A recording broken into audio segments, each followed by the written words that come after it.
शुक्ल और संस्कृत महाविद्यालय के प्राचार्य श्री व्यास जी, जो आज से कथा विश्वोत्पत्त्यादि हेतवे से अततो गत्वा सप्ताह श्रुत आप लोग आनंद प्राप्त करेंगे। निश्चित रूप से जहां इतने विशाल कार्य हो रहे हों वहां, और अभी मैंने जब पूछा डॉक्टर साहब से कि किन किन प्रतिमा का आवाहन हुआ है, प्रतिष्ठापन हुआ, तो सभी देवियों का नाम एक श्वास में एक स्वर में बताए। जहां इतने बड़े कार्य हो रहे हो वहां एक देवी नहीं, अभी तो जितने देवियां हैं, वो चाहे शैलपुत्री हो, वो चाहे नवसिद्धि हो, सभी उपस्थित हो ही जाती हैं स्वाभाविक रूप से। और यह कार्य मैं तो धन्यवाद देता हूं डॉक्टर साहब को, जिनके अंतर मन में संकल्प हुआ कि यह एक कार्य हो वैदिक पद्धति से, वैदिक ऋचाओं के साथ, मंत्रोच्चारण के साथ, आचार्य विद्वानों के सानिध्य में बैठ करके एक विशद कार्य हो जो सनातन धर्म का एक मूल अभ्युदय है। मैं जब नैमिषारण्य से यहाँ आने को हुआ तो मुझसे पूछा गया कहाँ, हमने कहा मैं प्राण प्रतिष्ठा एक जगह हो रही वहां जा रहा हूं। तो मुझसे कह दिया गया कि इस समय तो मुहूर्त नहीं है प्राण प्रतिष्ठा की, क्योंकि देवगण सुसुप्तावस्था में है। हमने कहा मैं तो जागृत करता हूँ, मुहूर्त मैं बनाता हूँ। ये शरीर है काशी का, सारे मुहूर्त काशी से निकलते हैं, काशी में बनते हैं। इस वही मुहूर्त आचार्य श्री जी की संस्तुति हुई होगी, उसी क्षण निश्चित रूप से मुहूर्त अपने आप में बन गया होगा, देव जागृत हो गए होंगे। और देवता कभी सोते नहीं है, सदैव जागृत रहते हैं, सदैव जागृत रहते हैं। ये हमारे निश्चित रूप से अभी देव सोए भी नहीं है, देवता सोएंगे कब? गुरु पूर्णिमा के बाद। इस समय उस समय गुरु पूर्णिमा के बाद संतों का भी चतुर्मास आरंभ हो जाता है। देव शयनी से लेकर के देवोत्थानी एकादशी तक चतुर्मास होता है। ठीक है, देवता लोग विश्राम करते हैं, लेकिन आज एक सूत्र का स्मरण हुआ था। आचार्यगण विराजमान थे, संतजन। शास्त्र दृष्टम गौरवाक्यम तृतीयम चात्मनिश्चयम। जिस समय निर्णय हुआ कि यह कार्य संपन्न होना है, उसी क्षण शास्त्र किनारे गुरु वाक्य एक पक्ष में और मध्य पक्ष में, ठीक अंग्रेजी में फ्रंट कहले, सामने आ जाता है आत्मनिर्णय, आत्मा का निश्चय। जैसा भी आत्मनिश्चय हो वैसा ही कर लेना चाहिए। और परमार्थ मार्ग में चलने के लिए कभी भी मुहूर्त नहीं देखा जाता है। यदि परमार्थ मार्ग में चलने के लिए भी निर्णय देखा गया, इसका मतलब है अभी अंतर से तैयारी चल देना चाहिए। इसमें किसी प्रकार का विचार विनिमय नहीं करना चाहिए। धन्यवाद। आशीर्वाद डॉक्टर साहब, दंपति सहित आप सबको, सभी संतों की तरफ से मैं चाहूंगा कि अब आप सब लोगों को आशीर्वाद पूर्ण रूप से, मैं तो एक चर्चा यूं ही कर दिया, आशीर्वाद तो अब आपको मिलेंगे। आशीर्वाद मैं चाहूंगा कि महाराज श्री जी श्री धाम से पधारे हैं, बड़े आशीर्वाद के पुंज हैं। आशीर्वाद तो जरा सा एक टेलीविजन पर प्रचार आ रहा था, उसमें छोटी छोटी गोलियां लगी हुई थी, छोटी छोटी गोलियां, टॉफी की, मीठी गोलियों की, टॉफी की, काय की गोलियां पता नहीं, जो बच्चे सब ज्यादा जानते हैं, लगी थी। अब जरा सा उसको ऐसे छेड़ दिया गया तो सब झरझर झरझर सारी गोलियां नीचे पड़ पड़ी, नीचे आ गई। ठीक इसी प्रकार आशीर्वाद का जरा सा फुट अभी महाराज श्री जी देंगे और आपको पूरा का पूरा आशीर्वाद मिलेगा। श्री पूज्य महाराज जी।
भगवान की कथा का श्रवण करने वाले श्रोतागण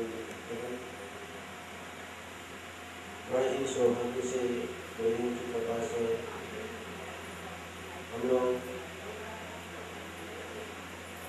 भगवान की प्राण प्रतिष्ठा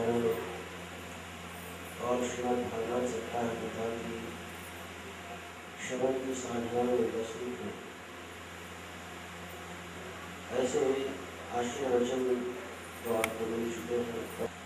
एक छोटी सी बात इस संदर्भ में मैं कहना चाहूँगा। हमारे शास्त्रों में भगवान के 3 रूप बताए गए हैं। भगवान का पहला जो रूप है वो निर्गुण निराकार क्षेत्र में कण कण में स्पर्शवान वस्तु होगी तो हमारी त्वचेंद्रिय उसको ग्रहण करेगी, शब्दवान वस्तु होगी तो हमारे कान उसको ग्रहण करेंगे। लेकिन जो वस्तु अशब्दम अरूपम होगी उस वस्तु को हमारी इंद्रियां ग्रहण करने में समर्थ नहीं। के बारे में हमारे वेदों में श्रवण करते हैं। जो कण कण में विराजित है उसको बोलते हैं निर्गुण निराकार। और भगवान का दूसरा रूप है निर्गुण साकार।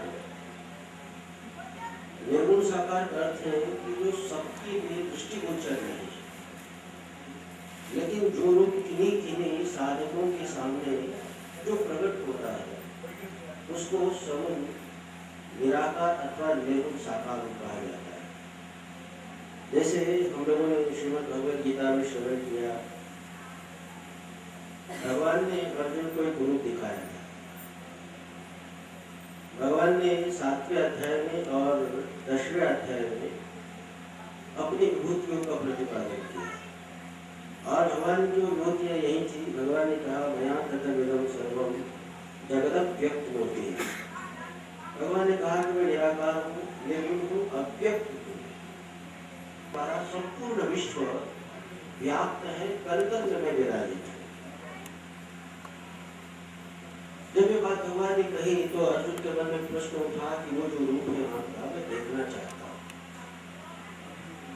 और जिज्ञासा भगवान के सामने रखी, दृष्टुम इच्छामि ते रूपम, मैं वो देखना चाहता हूँ जो आपका कण-कण में विराजित है, निर्गुण निराकार। भगवान ने कहा कि उसको यदि मैं दिखाऊंगा तो निर्गुण निराकार नहीं रहेगा, लेकिन उसी रूप को भगवान ने दिखा दिया जो निर्गुण साकार है। उस दृष्टि का विषय बनने वालों तुमको दिखा रहा हूँ, देख रहे हो, लेकिन उस समय भी अर्जुन को देख नहीं पा रहा। अर्जुन ने कहा कि मैं देख नहीं पा रहा। तो भगवान ने उनको दिव्यम ददामि ते चक्षुः पश्यमेयो वदस्व।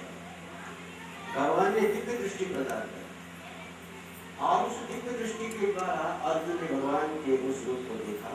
वो निर्गुण निराकार नहीं, निर्गुण साकार। और वो आश्चर्य की बात वहाँ 18 अक्षोहिणी सेना और उसके मध्य में भगवान के सामने अर्जुन हाथ जोड़कर अर्जुन दिख रहा था, लेकिन दूसरे लोग नहीं देख रहे। इसलिए एक अर्थों में वो निराकार भी है और अर्जुन देख रहा था, इसलिए साकार भी। भक्तों के सामने जो भगवान का रूप प्रकट होता है वो हमेशा निर्गुण साकार होता है। और एक तीसरा रूप भगवान का है जिसको बोलते हैं हम सगुण साकार। आज आप लोग यहाँ इस भगवान की प्रतिष्ठापना करने के लिए आए हैं, प्राण प्रतिष्ठा। ये भगवान का सगुण साकार विग्रह है और ये सगुण साकार विग्रह सत्य दृष्टि का विषय है। सगुण साकार विग्रह के दर्शन करने के लिए कोई दिव्य दृष्टि की जरूरत नहीं है, बहुत बड़े पुण्यात्मा की जरूरत नहीं है। जो भी व्यक्ति भगवान के सामने होगा, भगवान उसको अपना वो विग्रह उसके दर्शन करा देंगे। ये सगुण साकार विग्रह। और गुरुदेव की कृपा से आज हमारे डॉक्टर प्रोफेसर अमेरिका में रहते हैं, उसका छोटा सा बच्चा बड़ा प्यारा है और अभी गाड़ी में बैठे बैठे बड़ी मजेदार बातें सुना के आ रहे थे। सौभाग्यशाली है ये परिवार। आज गुरुदेव की कृपा से सगुण साकार जो परमात्मा का विग्रह है, जो सबके दृष्टि का विषय उसको प्रकट कर रहे हैं। ये अर्चावतार बोलते हैं, भगवान का अर्चावतार। आज ये भगवान को प्रकट कर रहे हैं मूर्ति विग्रह के रूप में और हजारों लोग, लाखों लोग भगवान के दर्शन करेंगे और उनकी पूजा करेंगे और अपने जीवन को धन्य करेंगे। बहुत सौभाग्यशाली परिवार है। और आप जो भागवत की कथा श्रवण करेंगे उसको वांग्मय अवतार बोला है। श्रीमद् भागवत को जो भगवान का विग्रह बोला गया है, वांग्मय अवतार। और उस वांग्मय अवतार का स्पर्श एक भगवत स्पर्श। आप भगवान की कथा श्रवण करेंगे, साक्षात भगवान को सुनेंगे। आप उनको प्रणाम करेंगे, साक्षात भगवान को प्रणाम करेंगे। उनकी परिक्रमा करेंगे, भागवत की साक्षात भगवान की परिक्रमा होगी। आप सौभाग्यशाली हैं कि आज दोनों विग्रह आपके सामने प्रस्तुत होने जा रहे हैं, श्रीमद् भागवत की कथा और दूसरा अच्छा अवतार, ये भगवान की प्राण प्रतिष्ठा। और ये संतों और अपने गुरुदेव की कृपा के बिना संभव नहीं। अभी आप श्रवण कर रहे थे, हमारे ऊपर 4 प्रकार की कृपाओं का शास्त्र ने प्रतिपादन। आत्म कृपा पहले गुरु के प्रति समर्पण, ये शिष्य की तरफ का समर्पण, शिष्य की तरफ का पुरुषार्थ। और जब शिष्य गुरु के प्रति समर्पित हो जाता है तो फिर दूसरी कृपा हो जाती है गुरु की कृपा। गुरु को स्वीकार कर ले, ये गुरु के द्वारा शिष्य को स्वीकार करना, ये गुरु की कृपा है। लेकिन गुरु की कृपा प्राप्त करने के लिए पहले आत्म कृपा का होना बहुत आवश्यक है। आप गुरु के चरणों में आ जाए, गुरु के चरणों में बैठे, उनकी सेवा करें, उनके आदेशों का पालन करें, ये आत्म कृपा। कृपा के बाद हमारे ऊपर गुरु की कृपा होती है। और गुरु कृपा के बाद फिर मंत्र देते हैं, गुरु मंत्र देते हैं, शास्त्र हमारे हाथ में देते हैं। हमें ज्ञान शास्त्र की कृपा संभव नहीं, गुरु के बिना हमें मार्ग मिलना संभव नहीं। गुरु जिसको छू दे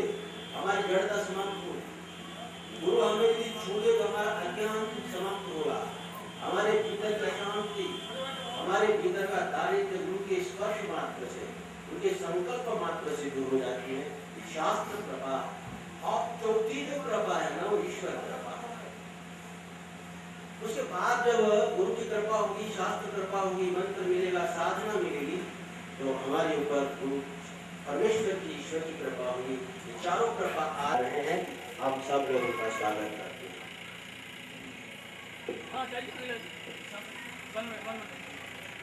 गुरु जी की जय। गुरु जी की जय।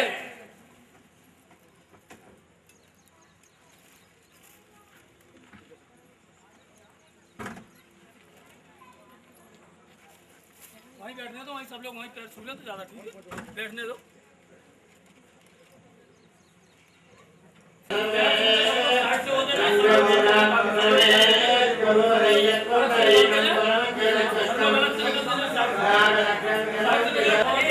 निकलते जाओ, मना करना है तो मार तो जाया करो, ऐसे झूलो मत, दूर से चलो, ऐसे झूलो मत, दूर से अपना चलो, वहाँ चलो, वहाँ के दोनों जगह खाली करो, चलो ऐसे झूलो, ऐसे चलो, हाथ जोड़ लो तो दर्शन तो हो ही जाए सबको, तब दूर से आएगा बस हो गया।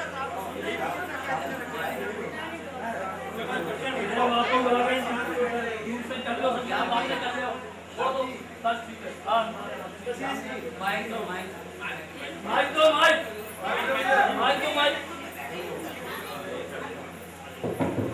और ढीला आप लोग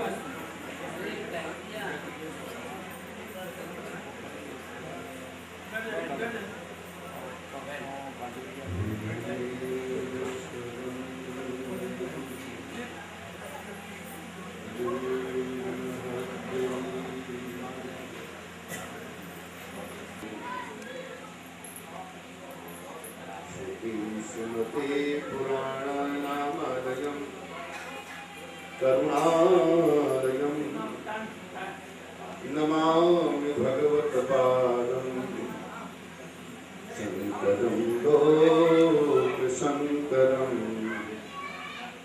शङ्करं शङ्कराचार्यम्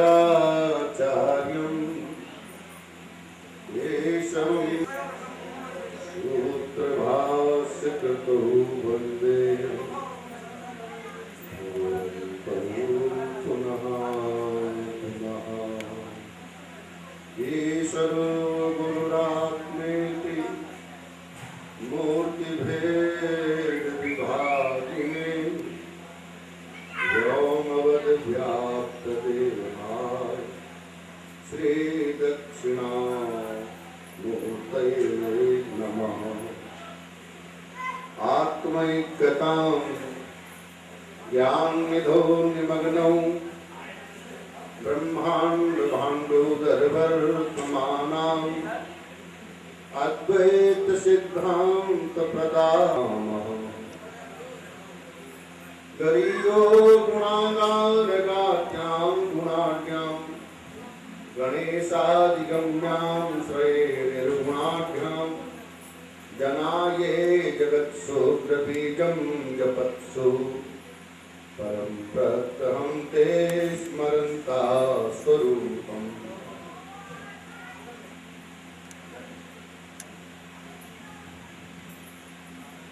परम पावन प्रसंग है विविध स्वरूपों का